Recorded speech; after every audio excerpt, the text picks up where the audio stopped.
خلیفہ ہارون الرشید نے ایک دفعہ اپنے محل میں شراب نوشی کی محفل سجا رکھی تھی۔ وزراء اور امیر بیٹھے تھے کہ بہلول بھی وہاں آ پہنچا۔ اس نے بادشاہ کی حرکتوں کو خاموش نگاہوں سے دیکھا تو ہارون الرشید کو اس کی نصیحتیں یاد آ گئی۔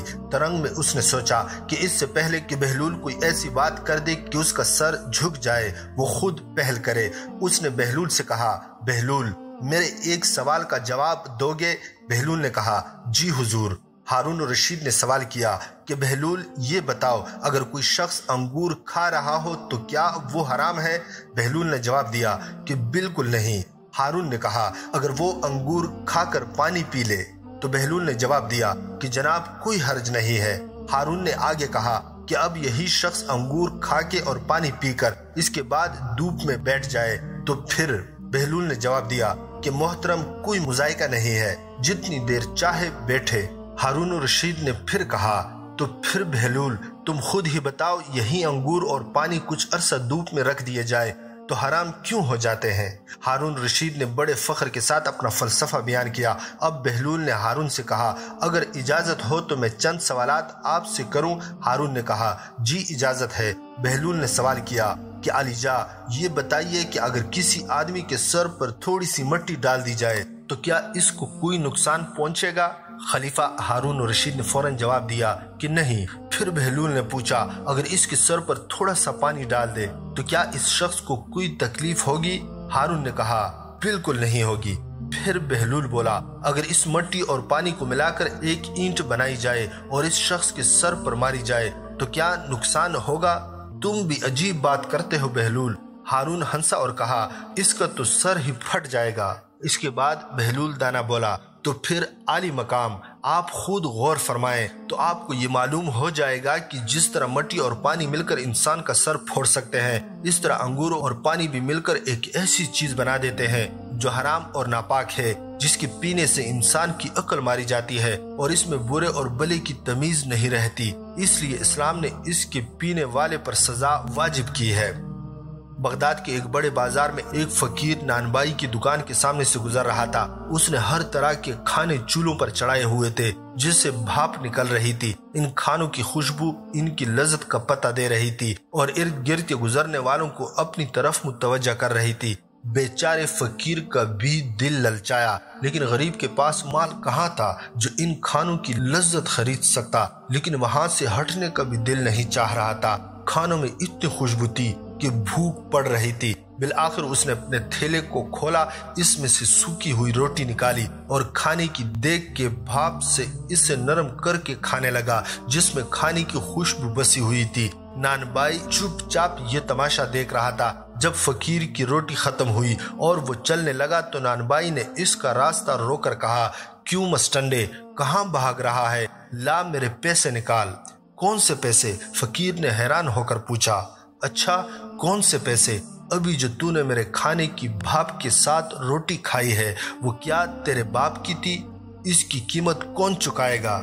عجیب انسان ہو تم، فقیر نے کہا۔ وہ بھاپ تو ہوا میں اڑ رہی تھی، اگر میں نے اس کے ساتھ روٹی کھا کر خود کو بہلانے کی کوشش کر لی تو اس میں تیرا کیا گیا جس کی قیمت ادا کروں؟ بس ادھر ادھر کی باتیں مت کر، میں تیری جان ہرگز نہیں چھوڑوں گا، میں اپنا مال وصول کر کے رہوں گا۔ نانبائی نے کہا۔ یہ کہہ کر فقیر کا گریبان پکڑ لیا۔ بیچارہ فقیر پریشان ہو گیا کہ اس ہٹے کٹے نانبائی سے کس طرح جان چھڑائی جائے۔ اتنے میں بہلول کا ادھر سے گزر ہوا اور وہ ان کے قریب رک کر ان کی باتیں سننے لگا۔ فقیر نے اس کو ہمدرد جان کر تمام قصہ سنایا تو وہ نانبائی سے بولا کہ بھائی یہ تو بتاؤ، کیا اس غریب نے تمہارا کھانا کھایا ہے؟ نہیں، کھانا تو نہیں کھایا، مگر بھاپ سے فائدہ تو اٹھایا ہے۔ میں نے اس کی قیمت مانگی ہے، لیکن اس کی سمجھ میں یہ بات آ ہی نہیں رہی۔ نانبائی نے کہا، بالکل درست کہہ رہے ہو تم۔ بہلول نے سر ہلایا اور اپنی جیب سے مٹھی بھر کر سکے نکالے اور وہ ایک ایک کر کے ان سکوں کو زمین پر گراتا جاتا اور کہتا کہ نانبائی یہ لو پیسوں کی آواز پکڑ، یہ لے اپنے کھانے کے باپ کی قیمت، ان سکوں کی کھنک میں وصول کر لے، یہ لے یہ تیرے سکوں کی آواز، تیرے کھانے کی خوشبو کی قیمت ہے۔ ارد گرد کھڑے لوگ ہنس ہنس کر پاگل ہو گئے تھے۔ نانبائی اپنی خفت مٹا کر بولا، یہ پیسے دینے کا کون سا طریقہ ہے؟ بہلول نے جواب دیا، اگر تو اپنے کھانے کی بھاپ اور خوشبو بیچے گا تو اس کی قیمت تجھے سکوں کی آواز کی صورت میں ہی ادا کی جا سکتی ہے۔ بہلول دانا ہمیشہ کی طرح ایک دن ہارون الرشید کو نصیحت کرنے کے لیے شاہی محل میں آیا، اگرچہ انہیں معلوم تھا کہ اس مغرور عباسی خلیفہ کے کانوں پر جو تک نہیں رینگتی، لیکن عادت سی ہو گئی تھی کہ وہ کبھی کبھار محل میں آ کر اشاروں سے خلیفہ کو سمجھائیں کہ وہ غلطی پر ہے۔ ہارون بھی بہلول کی باتیں سننے کا عادی ہو چکا تھا، اگرچہ وہ چھپتی ہوئی باتیں کرتے تھے، اس کے باوجود بھی ہارون بہلول کی باتوں کو سنجیدگی سے نہیں لیتا تھا۔ لیکن اب کی دفعہ بہلول نے بھری محفل میں ایسی حرکت کی جس سے خلیفہ بہت ناراض ہوا یوں کہ بہلول دربار میں داخل ہوا تو دیکھا کہ لوگوں کی ایک بڑی تعداد ہارون کے ارد گرد بیٹھی ہوئی ہے۔ جس طرف بہلول نے نظر دوڑائی کہیں بیٹھنے کی جگہ ہی نظر نہیں آئی، ساتھ ہی اس نے یہ بھی احساس کیا کہ کوئی شخص انہیں دیکھ کر خوش نہیں ہوا۔ وہ تھوڑی دیر تک کھڑے ہو کر لوگوں کو تکتا رہا، اس کے بعد مجمع کو چیرتے ہوئے سیدھے تخت کی طرف بڑھے اور ہارون کے ساتھ تخت پر بیٹھ گئے۔ دربار میں بیٹھے ہوئے لوگ چیخنے چلانے لگے کہ یہ کیسی حرکت ہے، یقیناً بہلول دیوانہ ہو گیا ہے، ابھی تک کسی نے خلیفہ کی اس طرح سے بے احترامی نہیں کی تھی۔ ہارون لوگوں کی باتیں سن کر بہلول کی طرف غصے سے دیکھنے لگا، لیکن بہلول ٹس سے مس نہیں ہوا، اس کے لبوں پر ایک ملائم مسکراہٹ تھی، غصے سے ہارون کی زبان بند تھی۔ وہ احساس کر رہا تھا کہ بہلول نے اس حرکت کے ذریعے دوسروں کے سامنے اس کی توہین کی ہے۔ سب لوگ حیران ہو کر خلیفہ اور بہلول کی طرف دیکھ رہے تھے۔ ہارون گہری سوچ میں پڑ گیا، لیکن اسے سمجھ نہیں آ رہا تھا کہ کس طرح بہلول سے اپنی جان چھڑائے۔ اچانک اس کے ذہن میں ایک ترکیب آئی، وہ ایک مصنوعی مسکراہٹ کے ساتھ بہلول کی طرف دیکھ کر بولا، اب جب تم تکلیف کر کے ہم سے ملنے آئے ہو تو تم سے ایک سوال کرنا چاہتا ہوں، اگر تم اس کا جواب دو گے تو ہم تمہیں 1000 دینار انعام میں دیں گے، لیکن اگر تم اس کا جواب نہیں دے سکے تو ہم حکم دیں گے کہ تمہاری مونچھیں اور داڑھی منڈوا کر تمہیں ایک گدے پر سوار کر کے گلی کوچوں اور بازاروں میں پھرایا جائے۔ بہلول سمجھ گئے تھے کہ خلیفہ انتقام پر اتر آیا ہے، اس لیے اس کی توہین کرتے ہوئے بولے، مجھے تیری دیناروں کی تو ضرورت نہیں ہے، البتہ ایک شرط کے ساتھ تیری پہیلی بوجھنے کے لیے تیار ہوں۔ ہارون نے پوچھا، کیسی شرط؟ بہلول نے کہا، اس شرط پہ کہ تم مکھیوں کو حکم کرو کہ وہ مجھے ستائے نہ۔ ہارون سر جھکا کر سوچنے لگا، اس کے بعد دوسری طرف دیکھا، ایسا لگ رہا تھا کہ وہ توقع کر رہا تھا کہ مجمع سے کوئی شخص بہلول کو جواب دے دے، لیکن سب دھنگ رہ گئے۔ مجبوراً ہارون کہنے لگے، یہ ناممکن ہے، اس لیے کہ مکھیاں تو میرا حکم نہیں مانتی۔ بہلول حقارت سے ہارون کو دیکھتے ہوئے بولا، تم کیسے بادشاہ ہو جو ان ناچیز مکھیوں کے سامنے عاجز ہو؟ اس بات پر تمام درباری کہہ کے لگا کر ہنسنے لگے۔ ہارون غصے کے عالم میں ایسی نظروں سے درباریوں کی طرف دیکھنے لگا کہ اس کے رعب سے سب کے لبوں کی ہنسی اور مسکراہٹ دور ہو گئی اور ان کی سانسیں رک گئی۔ بہلول نے اندازہ لگایا کہ انہوں نے ہارون کو حد سے زیادہ دوسروں کے سامنے رسوا کیا ہے۔ اس کے بعد بہلول نے یہ ارادہ کیا کہ ہارون کی دلجوئی کرے اور اس کے غصے کو ٹھنڈا کرے۔ انہوں نے ہارون سے کہا، اب اپنی پہیلی پوچھو، میں کسی شرط کے بغیر اس کو بوجھنے کے لیے تیار ہوں۔ ہارون نے کہا، اگر تم نہیں بتا سکے تو وہی سزا دوں گا جو میں نے پہلے کہی تھی۔ اب یہ بتاؤ، وہ کون سا درخت ہے جس کی عمر 1 سال ہے اور اس کی 12 شاخیں ہیں، ان میں سے ہر ایک شاخ پر 30 پتے ہیں، ان پتوں کا ایک رخ روشن ہے اور دوسرا کالا ہے؟ بہلول سوچ میں پڑ گئے۔ انہوں نے بعض لوگوں کو یہ کہتے ہوئے سنا کہ یہ کیسا عجیب سوال ہے، بہلول تو اس کا جواب نہیں دے پائے گا، اس سے تو سزا ضرور ملے گی، بیچارہ بہلول۔ خلیفہ ہارون رشید فاتحانہ انداز میں مسکراتے ہوئے بولے کہ اگر پہیلی کا جواب نہیں دے سکتے ہو تو دیر مت کرو اور سزا کے لیے تیار ہو جاؤ۔ اس نے کارندوں کو حکم دیا کہ بہلول کی مونچھ اور داڑھی منڈوا کر گلی کوچوں اور بازاروں میں پھرایا جائے۔ بہلول خلیفہ کی بات کاٹتے ہوئے بولا، یہ درخت سال ہے، 12 ٹہنیاں اس کے 12 مہینے ہیں اور 30 پتے مہینے کے دن ہیں جن کا اجلا رخ دن کا اور کالا رخ رات کا ہے۔ جواب سن کر مجمع میں شاباش شاباش کی آوازیں گونجنے لگی۔ سب خوش ہو کر بہلول کو داد دینے لگے، لیکن ہارون خاموش رہا۔ ان کا منہ لٹک گیا تھا اور اس کے چہرے پر شکست کے آثار نمایاں ہو گئے تھے۔ خلیفہ ہارون الرشید کی بیوی زبیدہ خاتون ایک نیک اور پارسا عورت تھی۔ اس نے اپنے محل میں 1000 ایسی خادمائیں رکھی ہوئی تھی جو قرآن کی حافظہ اور قاریاں تھی۔ ان سب کی ڈیوٹیاں مختلف شفٹوں میں لگی ہوئی تھی، چنانچہ ان کے محل سے 24 گھنٹے ان بچوں کے قرآن کے پڑھنے کی آواز آ رہی ہوتی تھی۔ ان کا محل قرآن کا گلشن محسوس ہوتا تھا۔ ایک دن ہارون الرشید اپنی بیوی کے ساتھ دریا کے کنارے ٹہل رہا تھا کہ ایک جگہ بہلول دانا کو بیٹھے ہوئے دیکھا۔ اس نے کہا، السلام علیکم۔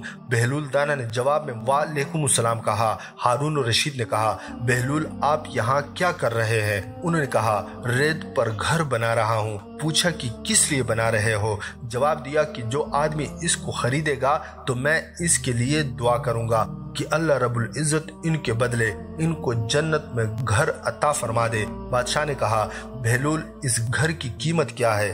انہوں نے کہا کہ صرف 1 دینار۔ ہارون الرشید نے سمجھا کہ یہ دیوانے کی کوئی بے وقوفی ہے، لہٰذا وہ آگے چلا گیا۔ ان کے پیچھے زبیدہ خاتون آئی۔ انہوں نے بہلول کو سلام کیا اور پھر پوچھا کہ بہلول تم یہاں کیا کر رہے ہو؟ انہوں نے کہا، میں ریت پر گھر بنا رہا ہوں۔ پوچھا کہ کس لیے بنا رہے ہو؟ بہلول نے جواب دیا کہ جو آدمی اس گھر کو خریدے گا میں اس کے لیے دعا کروں گا کہ اللہ تعالیٰ اس کے بدلے ان کو جنت میں گھر عطا فرمائے۔ انہوں نے پوچھا کہ بہلول اس کی قیمت کیا ہے؟ بہلول نے کہا، فقط 1 دینار۔ زبیدہ خاتون نے 1 دینار نکال کر ان کو دے دیا۔ رات کو جب ہارون الرشید سویا تو اس نے خواب میں جنت کے مناظر دیکھے، آبشاریں، پھل پھول وغیرہ دیکھنے کے علاوہ بڑے اونچے اونچے خوبصورت محلات بھی دیکھے۔ ایک سرخ یاقوت کے بنے ہوئے محل پر اس نے زبیدہ کا نام لکھا ہوا دیکھا۔ ہارون الرشید نے سوچا کہ میں دیکھوں تو صحیح کہ یہ میری بیوی کا ہی گھر ہے۔ وہ محل میں داخل ہونے کے لیے جیسے ہی دروازے پر پہنچا تو ایک دربان نے ان کو روک دیا۔ ہارون الرشید کہنے لگا کہ اس پر تو میری بیوی کا نام لکھا ہوا ہے، مجھے اندر جانے دیجیے۔ دربان نے کہا کہ نہیں، یہاں کا دستور الگ ہے، جس کا نام ہوتا ہے اسی کو اندر جانے کی اجازت ہوتی ہے، کسی اور کو اجازت نہیں ہوتی، لہٰذا تم کو داخل ہونے کی اجازت نہیں ہے۔ جب دربان نے ہارون الرشید کو پیچھے ہٹایا تو اس کی آنکھ کھل گئی۔ بیدار ہونے پر فوراً خیال آیا کہ مجھے تو لگتا ہے کہ بہلول کی دعا زبیدہ کے حق میں اللہ تعالیٰ نے قبول کر لی ہے۔ پھر اسے خود پر افسوس ہوا کہ میں بھی اپنے لیے ایک گھر خرید لیتا تو کتنا اچھا ہوتا۔ وہ ساری رات اسی افسوس میں کروٹیں بدلتا رہا۔ صبح ہوئی تو اس کے دل میں خیال آیا کہ آج پھر میں اس دریا کے کنارے جاؤں گا۔ اگر آج مجھے بہلول مل گیا تو میں بھی ایک گھر خرید لوں گا۔ چنانچہ وہ شام کو پھر اپنی بیوی کو لے کر چل پڑا۔ وہ بہلول کو تلاش کرتے ہوئے ادھر ادھر دیکھ رہا تھا کہ اچانک اس نے دیکھا کہ بہلول ایک جگہ بیٹھ کر اس طرح مکان بنا رہے ہیں۔ ہارون الرشید نے السلام علیکم کہا۔ بہلول نے کہا، وعلیکم السلام۔ ہارون الرشید نے پوچھا، کیا کر رہے ہو؟ بہلول نے کہا، میں گھر بنا رہا ہوں۔ ہارون الرشید نے پوچھا، کس کے لیے؟ بہلول نے کہا، جو آدمی یہ گھر خریدے گا میں اس کے حق میں یہ دعا کروں گا کہ اللہ تعالیٰ اس کے بدلے اس سے جنت میں گھر عطا فرمائے۔ ہارون رشید نے پوچھا کہ بہلول اس گھر کی قیمت کیا ہے؟ بہلول نے کہا، اس کی قیمت پوری دنیا کی بادشاہی ہے۔ ہارون رشید نے کہا، اتنی قیمت تو میں تمہیں نہیں دے سکتا، کل تو آپ 1 دینار کے بدلے میں دے رہے تھے اور آج پوری دنیا کی بادشاہت مانگ رہے ہو۔ بہلول دانا نے کہا، بادشاہ سلامت، کل بن دیکھے کا معاملہ تھا اور آج دیکھا ہوا معاملہ ہے۔ کل بن دیکھے کا سودا تھا اس لیے سستا مل رہا تھا، آج چونکے دیکھ کے آئے ہیں اس لیے اب اس کی قیمت بھی زیادہ دینی پڑے گی۔ بہلول دانا ایک مرتبہ قبرستان میں بیٹھے ہوئے تھے کہ کسی نے پوچھا، بہلول یہاں کیا کر رہے ہو؟ کہنے لگے کہ ایسے لوگوں کے پاس ہوں کہ ان کی صحبت مجھے تکلیف نہیں دیتی اور اگر ان سے دور رہوں تو یہ میری غیبت نہیں کرتے۔ پوچھنے والے نے دوبارہ کہا کہ مہنگائی بہت بڑھ گئی ہے، اس میں کمی کی دعا کریں۔ کہنے لگے، اللہ کی قسم مجھے تو کوئی پرواہ ہی نہیں، چاہے گندم کے 1 دانے کی قیمت 1 دینار ہی کیوں نہ ہو جائے، اس لیے کہ اللہ پاک کا ہم پر حق ہے کہ ہم اس کے حکم کے مطابق اس کی عبادت کریں اور اللہ پر ہمارا یہ حق ہے کہ وہ اپنے وعدے کے مطابق ہمیں رزق دے۔ جب رزق کی ذمہ داری اللہ پاک نے لے لی ہے تو مجھے فکر کرنے کی کوئی ضرورت نہیں ہے۔ کہتے ہیں ایک بار شیخ جنید بغدادی رحمت اللہ علیہ سفر کے ارادے سے بغداد روانہ ہوئے۔ حضرت شیخ کے کچھ مرید بھی ساتھ تھے۔ شیخ نے مریدوں سے پوچھا کہ تم لوگوں کو بہلول کا حال معلوم ہے؟ لوگوں نے کہا کہ حضرت وہ تو ایک دیوانہ ہے، آپ اس سے مل کے کیا کریں گے؟ شیخ نے جواب دیا کہ ذرا بہلول کو تلاش کیجئے، ہمیں ان سے کام ہے۔ مریدوں نے شیخ کے حکم کی تعمیل کی۔ تھوڑی جستجو کے بعد ایک صحرا میں حضرت بہلول کو ڈھونڈ نکالا اور شیخ کو اپنے ساتھ لے کر وہاں پہنچے۔ شیخ جنید بغدادی جب بہلول کے سامنے گئے تو دیکھا کہ حضرت بہلول سر کے نیچے اینٹ رکھ کر لیٹے ہوئے ہیں۔ شیخ نے سلام کیا تو بہلول نے جواب دے کر پوچھا کہ تم کون ہو؟ شیخ نے جواب دیا کہ میں جنید بغدادی ہوں۔ تو اے ابو قاسم، تم ہی وہ شیخ بغدادی ہو جو لوگوں کو بزرگوں کی باتیں سکھاتا ہے؟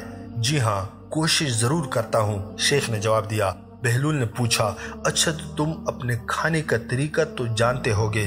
جنید بغدادی نے کہا کہ کیوں نہیں، بسم اللہ پڑھتا ہوں اور اپنے سامنے کی چیز کھاتا ہوں، چھوٹا نوالا بناتا ہوں، آہستہ آہستہ چباتا ہوں، دوسروں کے نوالے پر نظر نہیں ڈالتا اور کھانا کھاتے وقت اللہ کی یاد سے غافل نہیں ہوتا۔ پھر دوبارہ کہا کہ جو لقمہ بھی کھاتا ہوں الحمدللہ کہتا ہوں، کھانا شروع کرنے سے پہلے ہاتھ دھوتا ہوں اور فارغ ہوتے ہی ہاتھ دھوتا ہوں۔ یہ سن کر بہلول اٹھ کر کھڑے ہوئے اور اپنا دامن شیخ کی طرف جھڑک دیا۔ پھر ان سے کہا کہ تم تو انسانوں کی پیر و مرشد بننا چاہتے ہو اور یہ حال ہے کہ اب تک کھانے پینے کا طریقہ بھی نہیں جانتے۔ یہ کہہ کر بہلول نے اپنا راستہ لے لیا۔ شیخ کے مریدوں نے کہا یا حضرت یہ شخص تو دیوانہ ہے۔ ہاں دیوانہ تو ہے، مگر اپنے کام کے لیے ہوشیاروں کی بھی کان کاٹتا ہے، اس سے سچی بات سننا چاہیے، اس کے پیچھے پیچھے چلو۔ بہلول ایک ویرانے تک پہنچ کر ایک جگہ بیٹھ گیا۔ شیخ بغدادی اس کے پاس پہنچے تو انہوں نے شیخ سے پھر وہی سوال کیا کہ کون ہو؟ آپ نے کہا کہ میں ہوں شیخ جنید بغدادی جو کھانا کھانے کا طریقہ نہیں جانتا۔ بہلول نے کہا خیر، تم کھانا کھانے کے آداب سے تو واقف ہو لیکن گفتگو کا طریقہ تو جانتے ہی ہوں گے۔ شیخ نے جواب دیا کہ جی ہاں جانتا تو ہوں، ہر ایک بات ایک اندازے کے مطابق کرتا ہوں، بے موقع اور بے حساب نہیں بولتا، سننے والوں کی سمجھ کا اندازہ کر کے خلق خدا کو اور اللہ اور رسول کے احکام کے بارے میں بتاتا ہوں۔ یہ خیال رکھتا ہوں کہ اتنی باتیں نہ کہوں کہ لوگ مجھ سے بیزار ہو جائیں۔ باطنی اور ظاہری علوم کو نقطۂ نظر میں رکھتا ہوں، اس کے ساتھ گفتگو کے آداب سے متعلق کچھ اور باتیں بھی بیان کی۔ تو بہلول نے کہا کھانا کھانے کے آداب تو ایک طرف، تمہیں تو بات کرنے کا بھی ڈھنگ نہیں آتا۔ پھر شیخ سے منہ پھیر کر ایک طرف چل دیے۔ مریدوں سے خاموش نہ رہا گیا۔ انہوں نے کہا یا حضرت یہ شخص تو دیوانہ ہے، آپ دیوانے سے بھلا کیا توقع رکھتے ہیں؟ حضرت جنید بغدادی نے کہا مجھے تو ان سے ابھی اور کام ہے، تم لوگ نہیں سمجھ سکتے۔ اس کے بعد شیخ نے پھر بہلول کا پیچھا کیا۔ بہلول نے رک کر پیچھے مڑ کر دیکھا اور کہا تمہیں کھانا کھانے اور بات کرنے کے آداب نہیں معلوم، سونے کا طریقہ تو تمہیں معلوم ہی ہوگا۔ شیخ نے کہا جی ہاں معلوم ہے، جب میں عشاء کی نماز اور درود وظائف سے فارغ ہو جاتا ہوں تو سونے کے کمرے میں چلا جاتا ہوں۔ یہ کہہ کر شیخ نے سونے کے وہ آداب بیان کیے جو انہیں بزرگان دین کی تعلیم سے حاصل ہوئے تھے۔ بہلول نے کہا کہ یہ معلوم ہوتا ہے کہ تم کو سونے کے آداب بھی نہیں آتے۔ یہ کہہ کر بہلول نے جانا چاہا تو حضرت جنید بغدادی نے ان کا دامن پکڑ لیا اور کہا کہ اے حضرت میں نہیں جانتا، اللہ کے واسطے تم مجھے سکھا دو۔ کچھ دیر بعد بہلول نے کہا کہ میاں یہ جتنی باتیں تم نے کہی سب بات کی چیزیں ہیں، اصل بات تو مجھ سے سنو۔ کھانے کا اصل طریقہ یہ ہے کہ سب سے پہلے حلال کی روزی ہونی چاہیے۔ اگر غذا میں حرام چیز ہے تو جو آداب تم نے بیان کیے ہیں ان کے برتنے سے کوئی فائدہ نہیں ہوگا اور دل روشن ہونے کے بجائے تاریک ہوتا چلا جائے گا۔ شیخ جنید نے بے ساختہ کہا کہ جزاک اللہ۔ پھر بہلول نے بتایا کہ گفتگو کرتے وقت بھی سب سے پہلے دل کا پاک اور نیت کا صاف ہونا ضروری ہے، اور اس کا بھی خیال رہے کہ جو بات کہی جائے اللہ کی رضامندی کے لیے ہو۔ اگر کوئی دنیاوی لگاؤ کی فضول قسم کی بات ہو تو خواہ کتنے ہی اچھے الفاظ میں کہو، تمہارے لیے وبال جان بن جائے گی۔ اس لیے ایسے کلام سے خاموشی بہتر ہے۔ اس طرح سونے کے متعلق جو تم نے مجھ سے کہا وہ بھی اصل مقصود نہیں ہے۔ اصل بات یہ ہے کہ جب تم سونے لگو تو تمہارا دل بغض، کینے اور حسد سے خالی ہو، تمہارے دل میں دنیا اور مال و دولت کی محبت نہ ہو، اور نیند آنے تک اللہ کے ذکر میں مشغول رہو۔ حضرت بہلول دانا کی بات ختم ہوتی ہے۔ حضرت جنید بغدادی نے ان کے ہاتھوں کو بھوسا دیا اور ان کے لیے دعا کی۔ حضرت جنید بغدادی کے مرید یہ منظر دیکھ کر حیران رہ گئے۔ انہیں اپنی غلطی کا احساس ہوا اور یہ بات ان کی سمجھ میں آ گئی کہ ہر شخص کو چاہیے کہ وہ جو بات نہ جانتا ہو اسے سیکھنے میں ذرا بھی نہ شرمائے۔ ایک بار جناب بہلول دانا کسی نخلستان میں تشریف رکھتے تھے کہ ایک تاجر کا وہاں سے گزر ہوا۔ وہ آپ کے پاس آیا، سلام کر کے بیٹھ گیا اور انتہائی ادب سے گزارش کی کہ حضور، تجارت کی کون سی ایسی چیز خریدوں جس میں نفع ہو؟ بہلول نے فرمایا کہ کالا کپڑا خرید لو۔ تاجر نے شکریہ ادا کیا اور الٹے قدموں واپس چلا گیا۔ جا کر اس نے علاقے میں دستیاب تمام کالا کپڑا خرید لیا۔ کچھ دنوں بعد شہر کا بہت بڑا آدمی انتقال کر گیا۔ ماتمی لباس کے لیے سارا شہر کالے کپڑوں کی تلاش میں نکلا ہوا تھا۔ اب کپڑا سارا اس تاجر کے پاس ذخیرہ تھا۔ اس نے منہ مانگے داموں میں فروخت کیا اور اتنا نفع کمایا کہ جتنا ساری زندگی نہیں کمایا تھا، اور بہت ہی امیر و کبیر ہو گیا۔ کچھ عرصے بعد وہ گھوڑے پر سوار کہیں سے گزرا۔ جناب بہلول وہاں تشریف رکھتے تھے۔ وہ تاجر وہیں گھوڑے پر بیٹھے بولا، او دیوانے، اب کی بار کیا لوں؟ بہلول نے فرمایا کہ تربوزے لے لو۔ وہ بھاگا گیا اور ساری دولت سے پورے ملک کے جتنے تربوزے تھے وہ خرید کے ذخیرہ کر لیے۔ ایک ہی ہفتے میں سب خراب ہو گئے اور وہ کوڑی کا محتاج ہو گیا۔ اسی خستہ حالی میں گھومتے پھرتے ان کی پھر ملاقات بہلول سے ہوئی تو انہوں نے کہا کہ آپ نے میرے ساتھ کیا کیا ہے؟ جناب بہلول نے فرمایا، میں نے نہیں، تیرے لہجوں اور الفاظوں نے سب کیا ہے۔ جب تو نے ادب سے پوچھا تو مالا مال ہو گیا، جب گستاخی سے پوچھا تو کنگال ہو گیا۔ اس کو کہتے ہیں با ادب با نصیب، بے ادب بے نصیب۔ مزید اس طرح کی دلچسپ اور سبق آموز ویڈیوز کے لیے چینل کو سبسکرائب کرنا نہ بھولیے گا۔ اگر ویڈیو آپ کو اچھی لگی ہو تو اسے لائک کر کے ہماری حوصلہ افزائی کیجیے۔ اگلی ویڈیو تک فی امان اللہ۔